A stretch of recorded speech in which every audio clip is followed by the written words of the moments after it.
The body tag contains the content which is visible within the content area of your web browser.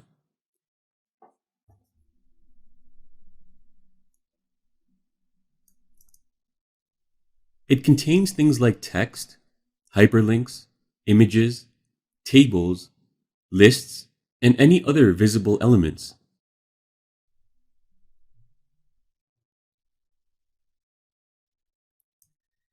In our example, we've included two items in our body tag. The first is just basic text. Since we've not defined the location or any other attributes of this text, it will be displayed at the top left corner of our web browser. We also haven't specified the font face, but if you recall, we did specify the default font color as red in our cascading style sheet. In a moment, we'll preview this document in our web browser, and you'll see exactly how it looks.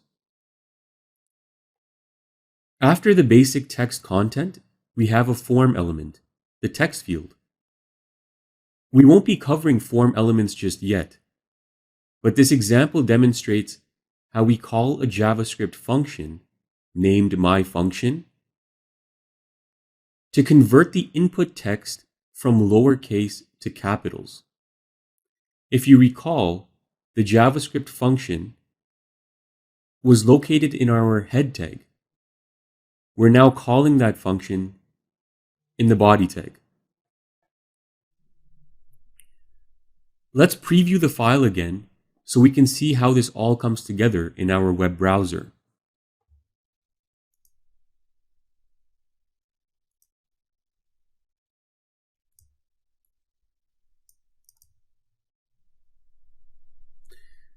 We can see that the text that was contained in our body tags is displayed here as it should be. The color is red, and it's located at the top left corner of the content area by default. Next, we have our JavaScript function. To see how it works, type your name into the text field in lowercase letters and click anywhere on the screen to activate the script.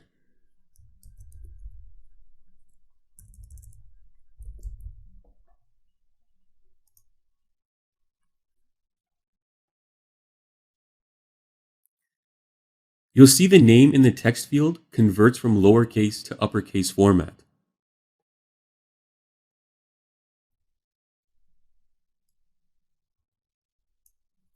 And that's it. Once we've closed the body tag, all that remains is our closing HTML tag to complete the entire HTML document. This is the basic structure of an HTML page.